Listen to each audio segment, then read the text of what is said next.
So ಈಗ ನಮ್ಮ ಆತಂಕ ಏನು ಅಂದರೆ ಈ ಸಂಬಂಧಗಳಿಗೆ ಕೂಡ ಅಮೆರಿಕ ದೇಶ ಏನು ಯೋಚನೆ ಮಾಡುತ್ತೆ ಅದನ್ನು ನಮ್ಮ ಹುಡುಗರು ಯೋಚನೆ ಮಾಡೋಕ್ಕೆ ಶುರು ಮಾಡ್ತಾರೆ. ನಮ್ಮ ದೇಶ ಯೋಚನೆ ಮಾಡೋಕ್ಕೆ ಶುರು ಮಾಡ್ತಾರೆ. ಒಂದ್ಸಲ ಶರಣಾಗ್ಬಿಡೋರು, ಒಂದ್ಸಲ ತಪ್ಪೊಪ್ಕೊಬಿಡೋರು, ಒಂದ್ಸಲ ಕಾಲು ಹಿಡಿದು ಬಿಡೋರು, ಯಾಕೆಂದ್ರೆ ಸಂಬಂಧ ಉಳಿಬೇಕು ಅಂತ. ಈಗ ಹಂಗಾಗಲ್ಲ. ಯಾಕೆಂದ್ರೆ ನಮ್ಮ ಹತ್ರ ದುಡ್ಡಿದೆ. ಊರಲ್ಲಿ ಒಂದು ಮದುವೆ ಮಾಡಬೇಕಾದ್ರೆ ಊರಿನ ಜನ ಎಲ್ಲ ಭಾಗವಹಿಸಬೇಕಾಗಿತ್ತು ಮದುವೆಯಲ್ಲಿ. ಸಂಬಂಧಗಳು ಹಾಳಾಗ್ತಾ ಇರೋದೇ ಈ ಅಹಂಕಾರಗಳು. ಮನುಷ್ಯನ ಬದುಕಿನ ಮೂಲ ಉದ್ದೇಶವೇ ಅದು, ದುಡ್ಡು ಮಾಡಬೇಕು. ನೋಡಿ, ಹಿಂದೆ ನಮ್ಮ ಎಲ್ಲ ಕುಟುಂಬಗಳು ಸಾಧ್ಯವಾದಷ್ಟು ಕಾಲ ಅವಿಭಕ್ತವಾಗಿ ಉಳ್ಕೊಳ್ಳೋದು ಪ್ರಯತ್ನ ಪಡೋವು, ಅಂದರೆ ಒಡಿಬಾರ್ದು ಕುಟುಂಬಗಳು. ಆಮೇಲೆ ನಿಮ್ಗೆ ಗೊತ್ತಿರಬೇಕು, ಹಳ್ಳಿಗಳಲ್ಲಿ ಮನೆ ಇಡಿಯಾಗಿದ್ದರೆ ಒಂದು ಪವರ್.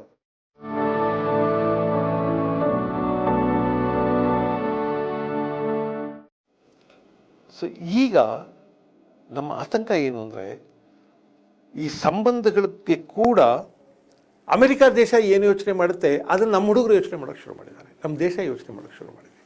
ನಾನು ಭಾಳ ಸಲ ಹೇಳ್ತೀನಿ, ಹಿಂದೆ ಏನಾದರೂ ಆಗಲಿ ಸಂಬಂಧನ ತುಂಬ ಚೆನ್ನಾಗಿ ಉಳಿಸ್ಕೋಬೇಕು ಅಂತ ಭಾಳ ಕಷ್ಟಪಡೋರು. ಒಂದ್ಸಲ ಶರಣಾಗ್ಬಿಡೋರು, ಒಂದ್ಸಲ ತಪ್ಪೊಪ್ಕೊಬಿಡೋರು, ಒಂದ್ಸಲ ಕಾಲು ಹಿಡಿದು ಬಿಡೋರು, ಯಾಕೆಂದರೆ ಸಂಬಂಧ ಉಳಿಬೇಕು ಅಂತ.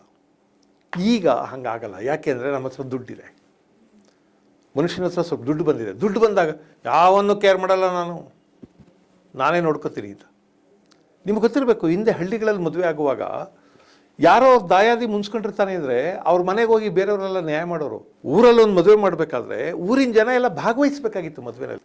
ಒಬ್ಬರೇ ಮದುವೆ ಮಾಡೋಕೆ ಆಗ್ತಿರ್ಲಿಲ್ಲ, ಊರಿನ ಜನ ಭಾಗವಹಿಸ್ತಾ ಇದ್ರೆ. ಯಾರೋ ಬಂದು ಚಪ್ರ ಹಾಕಬೇಕು, ಯಾರೋ ಬಂದು ಅಕ್ಕಿ ರಾಗಿ ಮಾಡಬೇಕು, ಇನ್ಯಾರೋ ಬಂದು ಅಡುಗೆ ಮಾಡಬೇಕು, ಯಾರೊಬ್ಬರು ನೀರು ತರಬೇಕು, ಯಾರೋ ಸೌದೆ ಹೊಡಿಬೇಕು. ಇವೆಲ್ಲ ಚಟುವಟಿಕೆಗಳಲ್ಲೂ ಊರಿನ ಜನ ಭಾಗವಹಿಸಬೇಕು. ನನಗೆ ಭಾಳ ಚೆನ್ನಾಗಿ ನೆನಪಿದೆ, ನಮ್ಮ ಹಳ್ಳಿಗಳಲ್ಲಿ ಯಾರ್ದಾದ್ರು ಮನೇಲಿ ಮದುವೆ ಆಗುತ್ತೆ, ಅದು ಹೆಣ್ಮಗಳ ಮನೆ ಮದುವೆ ಅಂತಂದರೆ ಅವ್ರ ಮನೆಯಲ್ಲಿ ತಿಂಗಳಿಗೆ ಮುಂಚೆ ಮರನ ಕಡ್ದು ಸೌದೆನ ಹೊಡೆದು ಅದನ್ನು ಒಣಗಾಕಿರೋರು. ಸೌದೆ ಹೊಡಿಯೋದಕ್ಕೆ ಊರಿನ ಜನ ಎಲ್ಲ ಬರೋರು. ಊರಿನ ಜನ ಎಲ್ಲ ಬಂದು ಸೌದೆ ಹೊಡಿತಿದ್ರು. ಸೊ ಸೌದೆ ಹೊಡಿಯೋಕ್ಕೆ ಜನ ಬೇಕಾಗ್ತಿದ್ರು, ಚಪ್ರ ಹಾಕಬೇಕಾದ್ರೆ ಜನ ಬೇಕು, ಮದುವೆ ಪ್ರತಿಯೊಂದಕ್ಕೂ ಜನ ಬೇಕಾಗೋರು. ಈಗ ಇದೆಲ್ಲ ದುಡ್ಡು ಕೊಟ್ಟರೆ ಸಿಗುತ್ತೆ. ಮದುವೆ ಮನೇಲಿ ಅಡುಗೆ ಮಾಡಬೇಕಾಗಿಲ್ಲ, ಎಲ್ಲಿಂದ ಮಾಡ್ಕೊಂಬಂದು ಬಡಿಸ್ಬಿಡ್ತಾರೆ.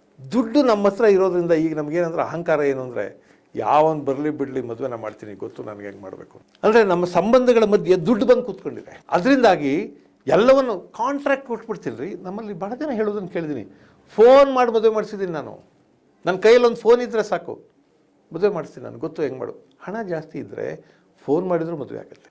ಆವಾಗ ನೀವು ನಿಮ್ಮ ಚಿಕ್ಕಪ್ಪನ, ನಿಮ್ಮ ದೊಡ್ಡಪ್ಪನ, ನಿಮ್ಮ ಅಣ್ಣನ, ನಿಮ್ಮ ತಮ್ಮನ್ನ, ಯಾರೋ ಬರದೇ ಇರೋನ್ನ, ಯಾರೋ ಮುನ್ಸ್ಕೊಂಡ್ರನ್ನ, ಯಾರೋ ಬೇಜಾರಾಗಿರೋನ್ನ ಹೋಗಿ ನೀವು ಕಾಲು ಕಟ್ಟಬೇಕಾದ ಅಗತ್ಯವೇ ಇಲ್ಲ. ಅವ್ನಿಗೋಗಿ ಕೈ ಮುಗಿಬೇಕಾಗಿಲ್ಲ. ಬಂದರೆ ಬರ್ತಾನೆ, ಬಿಟ್ಟರೆ ಬಿಡ್ತಾನೆ. ಸ್ವಾಭಿಮಾನದ ಮಾತಾಡ್ತೀವಿ ಅದಕ್ಕೆ ನಾವು. ಇದೆಲ್ಲ ಸ್ವಾಭಿಮಾನ ಅಂತ ಕರಿತೀವಿ. ಸ್ವಾಭಿಮಾನ ಅಲ್ಲ. ಸಂಬಂಧಗಳು ಹಾಳಾಗ್ತಾ ಇರೋದೇ ಈ ಅಹಂಕಾರಗಳಿಂದ.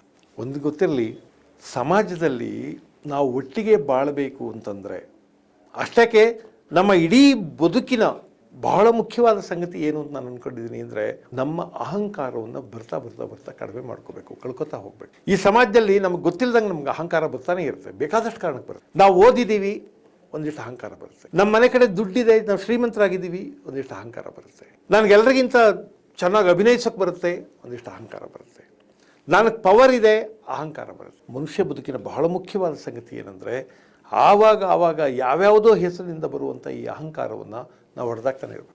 ಅಹಂಕಾರವನ್ನು ಹೊಡೆದಾಕದೇ ಇದ್ದರೆ ಮೊದಲು ಅದು ಘಾತ ಮಾಡೋದು ನಮ್ಮ ಸಂಬಂಧಗಳು. ಯಾವನಿರಲಿ ಬಿಡಲಿ, ನಾನು ಕೇರ್ ಮಾಡಲ್ಲ, ನಾನು ಕರೆಯಲ್ಲ, ನಾನು ಮಾತಾಡ್ಸಲ್ಲ, ನಾನು ಕಣ್ಣೆತ್ತಿ ನೋಡಲ್ಲ, ಹಿಂಗೆ ಶುರು ಆಗ್ತವೆ ಮಾತು. ಅದರಿಂದ ಬಹಳ ಮುಖ್ಯವಾದದ್ದು, ಏನಾದರೂ ಮಾಡಿ ಸಂಬಂಧಗಳನ್ನೆಲ್ಲ ಇಂಟ್ಯಾಕ್ಟ್ ಗಟ್ಟಿಯಾಗಿ ಉಳಿಸ್ಕೊಳ್ಳೋದು. ಈ ವಿಷಯದಲ್ಲಿ ನಾನು ಪಾಶ್ಚಿಮಾತ್ಯರಿಂದ ನಾವೇನು ಕಲಿಬಾರ್ದು ಅಂತ ನಾನು ಹೇಳ್ತಾನೆ ಇಲ್ಲ. ಅವರು ಒಂದೊಂದು ದೇಶ ಕಟ್ಟಿದ್ದಾರೆ, ಆ ದೇಶಗಳೇನು ಅನಾಗರಿಕವಾದವು ಅಂತ ಹೇಳಕ್ಕೆ ಬರಲ್ಲ.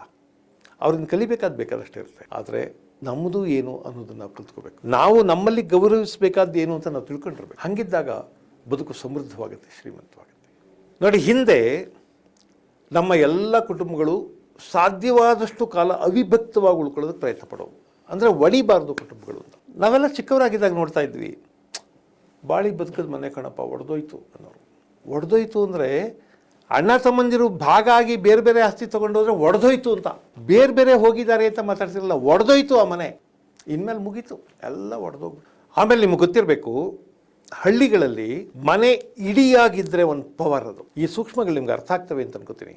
ಒಂದು ಮನೆಯಲ್ಲಿ ಒಡಕಿಲ್ಲದೆ ಇದ್ದರೆ ಆ ಮನೆಯವ್ರ ಸುದ್ದಿ ಸಹವಾಸ ಊರಿನವ್ರು ಯಾರು ಬರಲ್ಲ. ಎಲ್ಲಕ್ಕಿಂತ ಮುಖ್ಯವಾಗಿ ಆ ಮನೆ ಹೆಣ್ಮಕ್ಳು ತುಂಬ ಸೇಫ್. ಮನೆಯಲ್ಲಿ ಎಲ್ಲ ಅಣ್ಣ ತಮ್ಮಂದಿರು ಒಟ್ಟಿಗೆ ಇದ್ದಾರೆ, ಅದು ದೊಡ್ಡ ಮನೆ ಅಂತಂದರೆ ಆ ಮನೆ ಹೆಣ್ಮಗಳನ್ನು ಕೆಣಕುವಷ್ಟು ಧೈರ್ಯ ಯಾರಿಗೂ ಇರ್ತಿರ್ಲಿಲ್ಲ. ಮನೆಗಳು ಯಾವ್ಯಾವಾಗ ಸಣ್ಣ ಸಣ್ಣ ಮನೆಗಳಾಗ್ಬಿಟ್ವು. ಯಾವಾಗ ಇವನು ಯಾರು ಹೇಳೋರಿಲ್ಲ ಕೇಳೋರಿಲ್ಲ, ಒಬ್ಬೊಬ್ಬನೇ ಇದ್ದಾನೆ ಅಂತ ಅನ್ನಿಸ್ತು, ಆವಾಗ ಹೆಣ್ಮಕ್ಳು ಕೂಡ ಅಸುರಕ್ಷಿತವಾದ್ರು. ನಿಮಗೆ ಗೊತ್ತಿರಲಿ, ಅವರು ಅಸುರಕ್ಷಿತವಾದರು. ಇವೆಲ್ಲ ನಾನು ಸುಮ್ಮನೆ ಅಂದಾಜಿನ ಮೇಲೆ ಮಾತಾಡ್ತಾ ಇಲ್ಲ, ನಾನು ಕಣ್ಣಾರೆ ನೋಡಿದಂಥವು. ಬಹಳ ಜನಸಂಖ್ಯೆ ಇರುವಂಥ ದೊಡ್ಡ ಮನೆಗಳಲ್ಲಿ, ಅನ್ಯೋನ್ಯವಾಗಿರುವಂಥ ಮನೆಗಳಲ್ಲಿ ಹೆಣ್ಮಕ್ಳನ್ನ ಯಾರೋ ಕಣ್ಣೆತ್ತು ನೋಡೋಕ್ಕೂ ಹೆದರ್ಕೋದು. ಅದು ಪುಟ್ಟ ಫ್ಯಾಮಿಲಿ ಆಗಿದ್ದರೆ, ಸಣ್ಣದಾಗಿದ್ದರೆ, ಅವ್ರಿಗೆ ಅದು ಆಸ್ತಿ ಅಧಿಕಾರ ಜಾಸ್ತಿ ಇಲ್ಲ, ಅಥವಾ ಅವ್ರ ಅಣ್ಣ ತಮ್ಮಂದಿರು ಅವ್ರ ಒಟ್ಟಿಗೆ ಇಲ್ಲ, ಅಥವಾ ಅವ್ರಿಗೆ ಬೇಕಾದವರು ಸುತ್ತಮುತ್ತ ಜೊತೆಯಲ್ಲಿಲ್ಲ ಅಂತಂದರೆ ಅವ್ರ ಮನೆ ಹೆಣ್ಮಕ್ಳು ಕೂಡ ಸೇಫ್ ಅಲ್ಲ. ನಾವು ಒಂದು ಕೈ ನೋಡೋಣ ಅಂತಂತಾರೆ ಅವರು. ಅದರಿಂದ ಸಂಬಂಧಗಳು ತನ್ನಂತಾನೆ ಉಳ್ಕೋಬೇಕು ಅನ್ನೋದು ಅಷ್ಟೇ ಅಲ್ಲ, ಸೇಫ್ಟಿ ದೃಷ್ಟಿಯಿಂದ ಕೂಡ ಸಂಬಂಧಗಳು ಗಟ್ಟಿಯಾಗಿರಬೇಕು.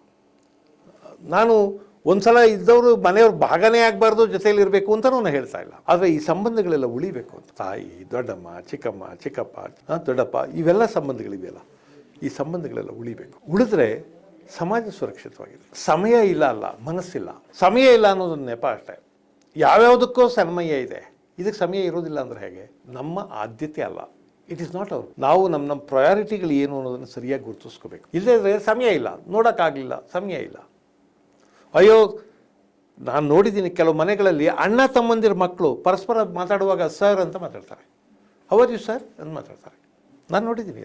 ಇವನು ಇದಾನಲ್ಲ, ಇವನು ನಮ್ಮ ಅಣ್ಣನ ಹೆಂಡತಿಯ ತಮ್ಮನ ಹೆಂಡತಿ ಅಣ್ಣ, ಇದರ ಅರ್ಥ ನಮ್ಮ ಅಣ್ಣನ ಭಾವಮೈದ ಅಂತ. ಇವನು ದೂರ ಮಾಡೋಕ್ಕೆ ಹೆಂಗೆ ಹೇಳ್ತಾನೆ ಅಂದರೆ, ನನ್ನ ಹೆಂಡತಿಯ